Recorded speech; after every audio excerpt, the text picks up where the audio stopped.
ఏ విషయాన్నైనా విశ్లేషించి అందరికీ చెప్పే ప్రయత్నం చేస్తాము. గోదావరి పోస్ట్ అంటే ఒక అనాలిసిస్ ఫ్యాక్టరీ. వైఎస్ వివేకానందరెడ్డి హత్య కేసు ఇది కేవలం ఒక హత్యకథ మాత్రమే కాదు, మన న్యాయ వ్యవస్థ పునాదులనే కదిలించే ఒక తీవ్రమైన సమస్యకు ఇది అద్దం పొడుతోంది. ఎందుకంటే ఈ కేసులో నిజం చెప్పడానికి ముందుకు వచ్చిన కీలక సాక్షులు ఒకరి తర్వాత ఒకరు అనుమానాస్పదంగా చనిపోతున్నారు. ఇది ఏదో యాదృచ్ఛికంగా జరుగుతున్నది కాదు, ఇదొక భయంకరమైన వాస్తవాన్ని మన కళ్లముందుంచుతోంది. అసలు సాక్షులను ఎవరు చంపుతున్నారు, ఎందుకు చంపుతున్నారు, మన వ్యవస్థ వాళ్లను ఎందుకు కాపాడలేకపోతోంది? సరే, ఈ ప్రశ్నలన్నిటికీ సమాధానాలు వెతుకుతూ ఈ సమస్య లోతుల్లోకి వెళ్దాం. ఇక్కడే ఈ విశ్లేషణకు గుండెలాంటి ప్రశ్న మొదలవుతుంది. అసలు నిజం మాట్లాడేవారికి మన సిస్టంలో ఎందుకు రక్షణ లేదు? ఇది ఒక్కరోజులో జరిగిన తప్పు కాదు, ఒకదాని తర్వాత ఒకటి అలా డామినోలు పడిపోయినట్టు వ్యవస్థలోని లోపాలన్నీ కలిసి ఈ దారుణమైన పరిస్థితికి దారితీశాయి. అసలు ఈ వైఫల్యాల గొలుసుగట్టు ఎక్కడ మొదలైందో ఇప్పుడు చూద్దాం.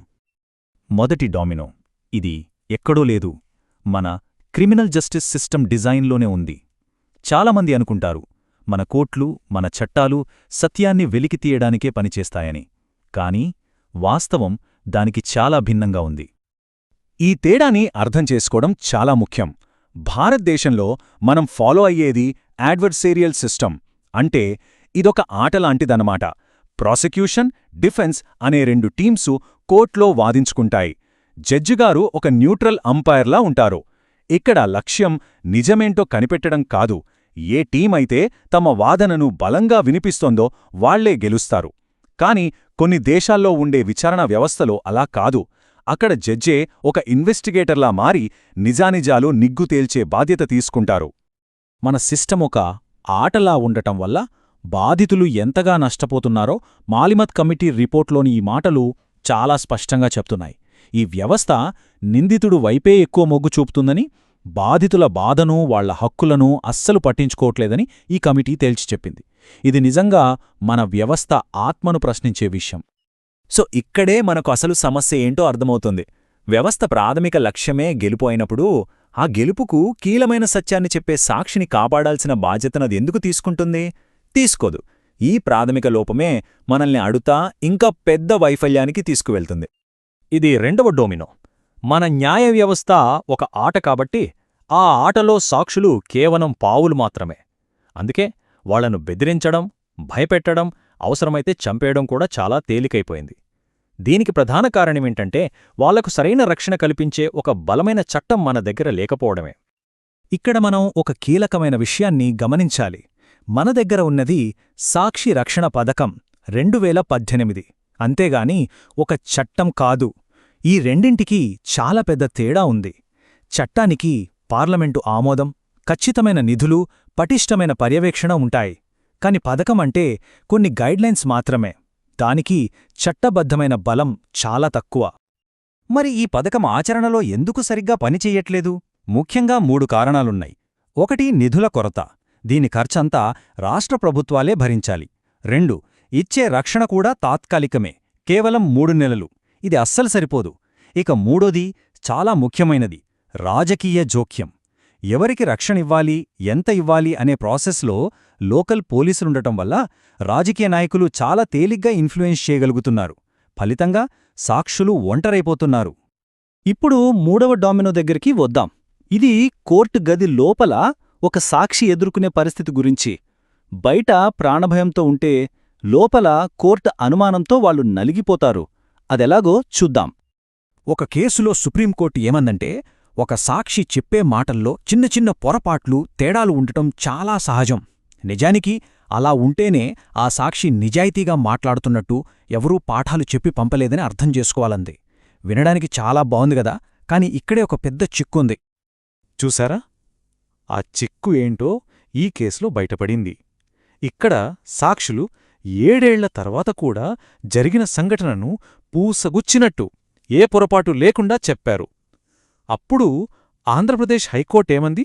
ఇంత పర్ఫెక్ట్గా చెప్తున్నారంటే వీళ్లకి ఎవరో ట్రైనింగ్ ఇచ్చి పంపించారు, ఇది నమ్మశక్యంగా లేదు అని వాళ్ల సాక్ష్యాన్ని అనుమానించింది. అంటే అటు చూస్తే తప్పు, ఇటు చూస్తే తప్పు. ఇప్పుడు ఆలోచించండి, నిజాయితీగా ఉన్న ఒక సాక్షి పరిస్థితి ఎంత దారుణంగా ఉంటుందో. జరిగిన సంఘటనను గుర్తు తెచ్చుకుని చెప్తే అందులో చిన్న చిన్న పొరపాట్లు వస్తే ఒక రకమైన అనుమానం, అలా కాదని అన్నీ కరెక్ట్గా గుర్తుపెట్టుకుని చెప్తే ఎవరో నేర్పించారనే మరో అనుమానం, ప్రాణభయం ఒకవైపు, కోర్టు అనుమానం మరోవైపు, ఈ రెండింటి మధ్య సాక్షి నలిగిపోతాడు. ఇప్పటిదాకా మనం చట్టపరమైన వ్యవస్థాగత లోపాల గురించి మాట్లాడుకున్నాం. ఇప్పుడు ఈ సమస్యను రాయలసీమ లాంటి ప్రాంతాల్లో ఉన్న కఠోర వాస్తవాలతో ముడిపెట్టి చూద్దాం. ఈ రోజుల్లో ఫ్యాక్షన్ అంటే పగ, ప్రతీకారం కాదు, అదొక క్రూరమైన, లాభదాయకమైన వ్యాపారం. ఈ చార్ట్ చూస్తే మనకు అసలు విషయం అర్థమవుతుంది. ఆధునిక ఫ్యాక్షనిజం వెనుకున్నది వందల వేల కోట్ల వ్యాపారం. మైనింగ్, ప్రభుత్వ కాంట్రాక్టులు, రియల్ ఎస్టేట్, భూకబ్జాలు, వీటన్నింటినీ కంట్రోల్ చేయడానికే ఈ హింస అంతా. ఈ వ్యాపారాన్ని నడపడానికి వాళ్లకు కావలసిన ఆయుధం రాజకీయ అధికారం. దీన్ని బట్టి మనం అర్థం చేసుకోవాల్సింది ఒకటే: ఈ వేల కోట్ల ఆర్థిక సామ్రాజ్యంలో తమ వ్యాపారానికి అడ్డువచ్చే ఏ సాక్షినైనా సరే వాళ్ళు వదిలిపెట్టరు. వాళ్లను నిశ్శబ్దం చేయడమనేది కేవలం ఒక బెదిరింపు కాదు, అది వాళ్ల వ్యాపారం కోసం లెక్కలేసుకుని తీసుకున్న ఒక నిర్ణయం, ఒక బిజినెస్ డెసిషన్, అంతే. ఇప్పటిదాకా మనం మాట్లాడుకున్న ఈ వ్యవస్థాగత లోపాలన్నీ, అంటే సిస్టమ్ డిజైన్, సాక్షికి రక్షణ లేకపోవడం, కోర్టులో వాళ్ల పరిస్థితి, ఫ్యాక్షన్ వ్యాపారం, ఇవన్నీ కలిసి ఒకే కేసులో న్యాయాన్ని ఎలా కూల్చేశాయో చూపించడానికి ఈ గొల్లపెరమసాని శివయ్య కేస్ ఒక పర్ఫెక్ట్ ఉదాహరణ. ఈ కేసులో నిందితులు ఎలా నిర్దోషులుగా బయటపడ్డారో ఒక్కసారి చూడండి. సాక్షులందరూ బాధితుల వర్గానికి చెందినవాళ్లే, కాబట్టి వాళ్ల మాట నమ్మలేమో అంది కోర్టు. పోస్టుమార్టం రిపోర్ట్కి, సాక్షులు చెప్పిన టైంకి తేడా ఉంది అంది. పోలీసులు ఎఫ్ఐఆర్ రాయడంలో ఆలస్యం చేశారు, ఇది కూడా అనుమానమే అంది. చివరికి ప్రాణభయంతో పారిపోతున్నప్పుడు అన్ని వివరాలు ఎలా గుర్తుంటాయి, అదంతే అసాధ్యం అని తేల్చేసింది. అంటే ప్రతి చిన్న టెక్నికల్ పాయింట్తో సత్యాన్ని పక్కన పెట్టేశారు. సో ఈ కేసులో సత్యం ఓడిపోయింది, చట్టంలోని లొసుగులు గెలిచాయి. మనం ఇంతకుముందు చర్చించుకున్న చిలక పలుకుల సాక్ష్యమనే అనుమానం కూడా ఇక్కడ కీలక పాత్ర పోషించింది.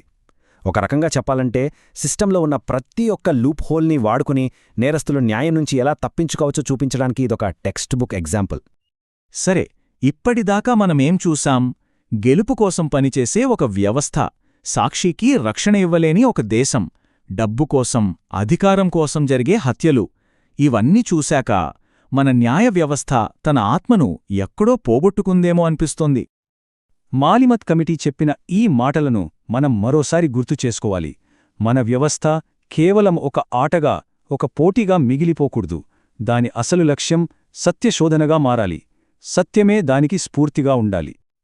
ఇది కేవలం శాంతిభద్రతల సమస్య మాత్రమే కాదు, ఇదొక విషవలయం. ప్రణాళిక ప్రకారం రాజకీయ ప్రత్యర్థులను హత్య చేయడం, దాన్ని కప్పిపుచ్చడానికి సాక్షులను వ్యూహాత్మకంగా తొలగించడం, ఇదంతా జరుగుతున్న ప్రభుత్వ సంస్థలు నిస్సహాయంగా చూస్తూ ఉండిపోవడం.